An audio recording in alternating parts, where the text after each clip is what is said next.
Students, motivate aspirants में एक बार फिर से आपका स्वागत है। आज मैं आप लोगों को एक नया टॉपिक सीडीपी से रिलेटेड लेकर आई हूँ, जो सारे टीचिंग एग्जाम में, सीटेट में, टेट में, बीएड में, डीएलएड में, जहां भी ये टॉपिक कवर होता है, ये टॉपिक बहुत इंपॉर्टेंट है। हमारे टॉपिक का नाम है बुद्धि। आज मैं आपको बुद्धि के बारे में कुछ इंपॉर्टेंट पॉइंट्स बताऊंगी। स्टार्ट करते हैं अपना टॉपिक बुद्धि के बारे में।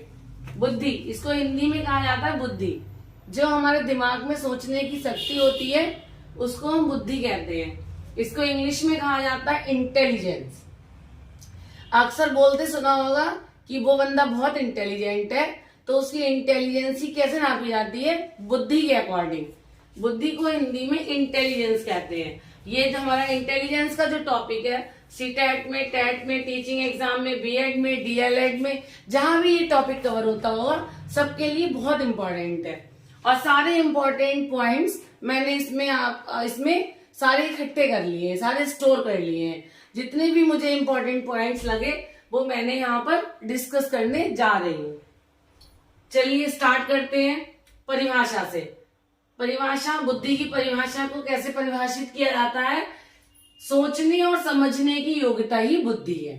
यानी हमारा मनन करना, हमारा चिंतन करना, हमारा स्मरण करना, किसी भी चीज को मन में सोचना, उसके बारे में चिंतन करना, स्मरण करना, ये सारी जो योग्यताएं होती हैं वो बुद्धि होती हैं। सोचने और समझने की योग्यता ही बुद्धि है।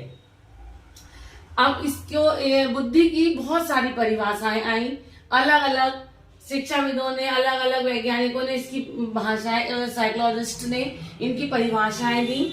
कुछ साइकोलॉजिस्ट, जो इम्पोर्टेंट साइकोलॉजिस्ट, उनके नाम है यहाँ पर मैंने डिस्कस किए हैं परिभाषा के साथ। बुद्धि की जो भी परिभाषाएं मुझे इम्पोर्टेंट लगी वो मैंने यहाँ पर डिस्कस की है। टर्मन ने बुद्धि को किस तरह से परिभाषित किया? टर्मन ने बताया कि बुद्धि अमूर्त विचारों के संदर्भ में सोचने की योग्यता है।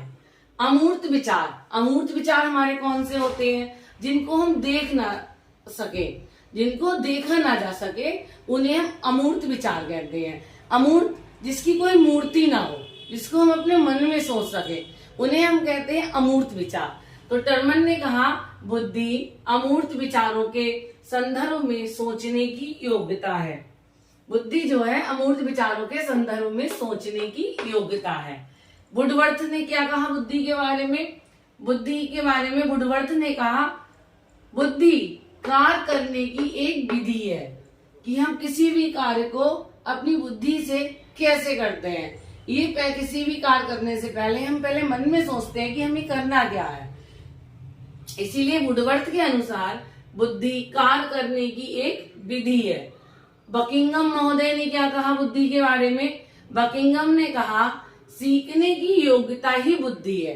हमारे जो कॉम्पिटिटिव एग्जाम्स होते हैं उसमें ये परिभाषाएं आती हैं और पूछा जाता है ये किसके द्वारा कहा गया है, ये किसने बताया है? तो बकिंघम सीखने की योग्यता ही बुद्धि है। बकिंघम के अनुसार सीखने की योग्यता ही बुद्धि है। अब गाल्टन महोदय ने क्या कहा? गाल्टन ने कहा बुद्धि पहचान करने की योग्यता है। बुद्धि पहचान करने की योग्यता है। गाल्टन महोदय ने कहा कि बुद्धि पहचान करने की योग्यता है। ये फ्रांसिस जो गाल्टन है, गाल्टन के कुछ पॉइंट्स और भी इंपॉर्टेंट हैं जिसको मैं यहाँ डिस्कस कर रही हूँ। बुद्धि शब्द का प्रयोग, बुद्धि शब्द का सर्वोत्तम प्रयोग फ्रांसिस गाल्टन ने किया था। फ्रांस के गाल्टन ने कौन सी ईयर में? 1885 में, 1885 में फ्रांसिस गाल्टन ने बुद्धि शब्द का प्रयोग सर्वप्रथम किया था, जो कहाँ के? इंग्लैंड के। चलिए और पॉइंट्स डिस्कस करते हैं बुद्धि के बारे में। बुद्धि पर वातावरण और वंशानुक्रम दोनों का प्रभाव पड़ता है। अर्थात बुद्धि हमारी चेंज हो जाती है, जैसे वातावरण में रहते हैं हम, और हमारा जो आनुवांशिक गुण होते हैं वो भी हमारी बुद्धि में इंक्लूड होते हैं। इसलिए हम कह सकते हैं कि बुद्धि पर वातावरण, एटमॉस्फेयर और वंशानुक्रम दोनों का प्रभाव पड़ता है। वातावरण यानी कि एटमॉस्फेयर और वंशानुक्रम मीन्स हेरिडिटी, जो वंश टू वंश चलता रहता है। दोनों का प्रभाव हमारी बुद्धि पर पड़ता है। बुद्धि आयु परिस्थितियों के अनुसार बदलती रहती है। जैसे जैसे हमारी आयु बदलती है, बुद्धि बदलती रहती है। बुद्धि आयु तथा परिस्थितियों के अनुसार बदलती रहती है। और थॉर्नडाइक ने बुद्धि की क्या परिभाषा दी? थॉर्नडाइक का जो परिभाषा है वो इम्पोर्टेंट है। थॉर्नडाइक ने बताया कि बुद्धि बहुत सारी विशिष्ट योग्यताओं का समूह है। थॉर्नडाइक के अनुसार बुद्धि बहुत सारी विशिष्ट योग्यताओं का समूह है। थॉर्नडाइक ने कई सारे बुद्धि के सिद्धांत दिए, जिसको बालू का सिद्धांत के नाम से जाना जाता है। थॉर्नडाइक के अनुसार बुद्धि के उन्होंने बहुत सारे थॉर्नडाइक ने सिद्धांत दिए, जिसे बालू का सिद्धांत कहते हैं, बहुकारक सिद्धांत भी कहते हैं और परमाणुवादी सिद्धांत भी कहते हैं। थॉर्नडाइक के अनुसार थॉर्नडाइक ने बुद्धि के 3 प्रकार बताए। थॉर्नडाइक के अनुसार बुद्धि के 3 प्रकार बताए गए हैं। नंबर 1 मूर्त बुद्धि, जिसको स्थूल बुद्धि भी कहा जाता है। मूर्त बुद्धि को ही यांत्रिक बुद्धि या गामक बुद्धि भी कहा जाता है। हमारे इंजीनियर में, मैकेनिक में ये जो मूर्त बुद्धि के अंदर ये इंजीनियर और मैकेनिक आते हैं। यांत्रिक बुद्धि जिसमें होती है, जिसमें सोचने समझ के कार्य करने की क्षमता होती है, जैसे इंजीनियर है, मैकेनिक है, वो हमारी मूर्त बुद्धि या स्थूल बुद्धि के अंतर्गत आते हैं। दूसरा जो प्रकार बताया है थॉर्नडाइक ने, वो बताया है अमूर्त बुद्धि। अमूर्त बुद्धि किस किस में पाई जाती है? अमूर्त बुद्धि जैसे वकील में, डॉक्टर में, चित्रकार में, जो पुस्तकीय ज्ञान से रिलेटेड होती है, साहित्यकार में अमूर्त बुद्धि पाई जाती है। जो सोच के अपना काम करते हैं, उनमें अमूर्त बुद्धि पाई जाती है। वकील, डॉक्टर, चित्रकार, पुस्तकीय ज्ञान से रिलेटेड साहित्यकारों में अमूर्त बुद्धि पाई जाती है। अमूर्त बुद्धि इंजीनियर में और मैकेनिक में मूर्त बुद्धि पाई जाती है। और सामाजिक बुद्धि, थॉर्नडाइक ने बुद्धि को 3 भाग में बांटा है: मूर्त बुद्धि, अमूर्त बुद्धि, सामाजिक बुद्धि।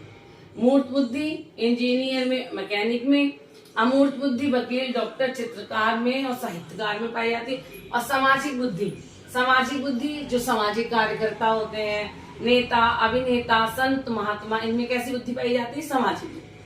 तो थॉर्नडाइक के अनुसार बुद्धि को 3 भागों में बांटा गया है: मूर्त बुद्धि, अमूर्त बुद्धि और सामाजिक बुद्धि। एक इम्पोर्टेंट पॉइंट, लिंग भेद के कारण बुद्धि में अंतर नहीं होता है। हमारे लोग ऐसे मानते हैं, हमारे समाज के लोग, लिंग भेद कि लड़का है तो बुद्धि ज्यादा होगी, लड़की है तो बुद्धि कम होगी। लिंग भेद के कारण बुद्धि में कोई अंतर नहीं होता। बुद्धि का एक कारक सिद्धांत किसने दिया? बुद्धि का एक कारक सिद्धांत दिया अल्फ्रेड बिने ने। बुद्धि का एक कारक सिद्धांत दिया अल्फ्रेड बिने ने 1911 में। इन्होंने इसे निरंकुशवादी सिद्धांत बताया गया। एक कारक सिद्धांत को निरंकुशवादी सिद्धांत बताया गया। द्वैकारक सिद्धांत, द्वैखंड सिद्धांत, द्वैतत्व सिद्धांत, 2 कारक सिद्धांत दिया गया स्पीयरमैन के द्वारा 1904 में। इसे त्रितत्व का सिद्धांत भी कहते हैं। त्रितत्व का सिद्धांत भी कहते हैं। तो एक कारक सिद्धांत किसने दिया? अल्फ्रेड बिने ने। द्वैकारक सिद्धांत दिया स्पीयरमैन ने। त्रितत्व का सिद्धांत भी स्पीयरमैन ने ही दिया। समूह कारक सिद्धांत दिया थर्स्टन ने 1938 में। समूह कारक सिद्धांत किसने दिया? थर्स्टन ने। इसमें 7 कारक 7 तत्व होते हैं। थर्स्टन के अनुसार बुद्धि में 7 कारक 7 तत्व होते हैं। और बहुबुद्धि का सिद्धांत किसने दिया? हावर्ड गार्डनर ने। बहुबुद्धि का सिद्धांत किसने दिया? हावर्ड गार्डनर ने। तरल ठोस बुद्धि सिद्धांत किसने दिया? तरल ठोस बुद्धि सिद्धांत दिया कैटल ने। त्रिविमीय सिद्धांत दिया गिलफोर्ड ने। त्रिविमीय सिद्धांत दिया गिलफोर्ड ने।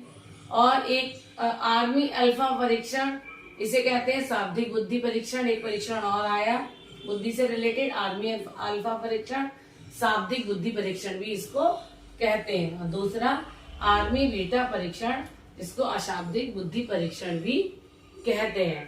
अभी हमारा बुद्धि का टॉपिक कंप्लीट नहीं हुआ है। मैं इस बुद्धि के टॉपिक को पार्ट 2 में कवर करूंगी।